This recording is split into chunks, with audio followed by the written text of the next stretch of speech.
former Speaker Nancy Pelosi and author of the new book, The Art of Power. Now, before we went to the break, we had a protester interrupt, and I promised to ask you a question, which I will, but I want you to finish your answer about Joe Biden before I do that, because he did something extraordinary. He gave up power. Have you ever seen anyone give up power like he did?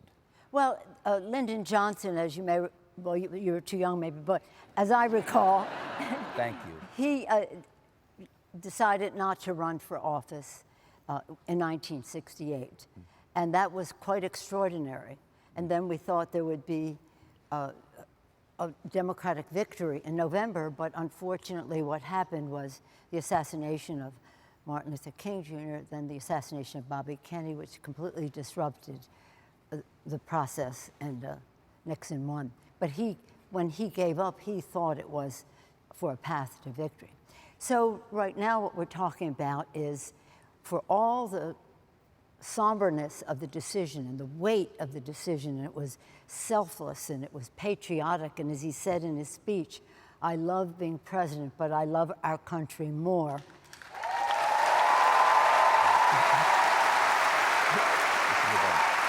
So now we must proceed with the election and win. Right.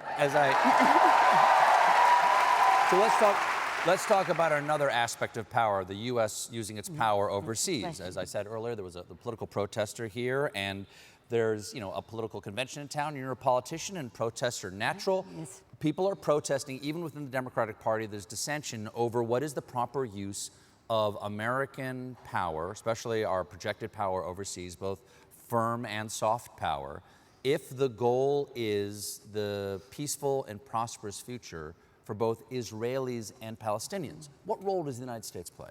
Well, let me just say this was a role that President Biden played very well. For years, he was chair of the Foreign Affairs Committee.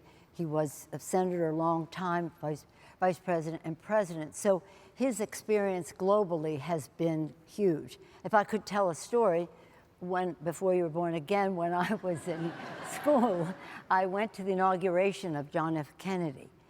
And in the speech, he made this incredible inaugural address. He said to the citizens of America, ask not what your country can do for you, but what you can do for your country. You probably read that in the history books. It was my youth, you read it in the history books. The very next sentence that he says in the speech is, to the countries of the world, ask not what America can do for you, but what we can do working together for the freedom of mankind. And that is our mission, and that is what... But you understand... That is what Joe Biden was all about. So, yes, we've had a commitment to Israel. It's been in our security interest to do so. Israel was attacked by a terrorist organization. We want the hostages freed, but we don't want children killed in Gaza, and so we have to come up with a solution. And right now, we just got word earlier today, that Israel had agreed to the ceasefire agreement. We're hoping that Hamas will too. But it takes me to the point of saying to you, war has no role in a civilized society. This is not, we have to learn more about trust and peace and learning about each other rather than to have conflict resolved by war. Well, as you can see from the continuing protest out here, that answer is unsatisfying to some people, but let me because they continue. believe that the United States... Hold on one second. Would you like to respond to what they're saying? Yeah, well, what I was Hold saying on. Will is... you listen to her response if she... With their screaming, I can't hear them, but to those who have They've that said question... that the United States should not have any role in supplying Israel arms to kill the people of Gaza now. That's what they're saying. Israel has a right to defend itself. Agreed. And the hostages should be returned. And the hostages should be returned.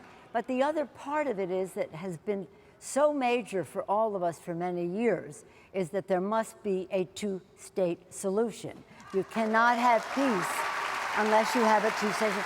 Israel, a secure Jewish democratic state in the region, and the Palestinians having their own secure country there as well. unless you have a two-state solution, we'll not have a resolution of this. And that is a time of opposition. Please don't interrupt my guests. Yeah. So, Madam Secretary, Madam Speaker, we're a live show, so we have to go at this point. Please come again. We can continue the conversation about your book. But I have to say, isn't it great to be in Chicago?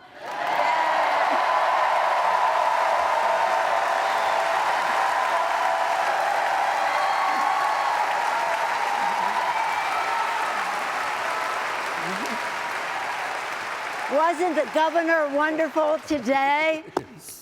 The book, The Art of Power, as you see exercised here in the chair, is available now. Speaker Nancy Pelosi, everybody. We'll be right back with Democratic House Leader Hakeem Jeffries.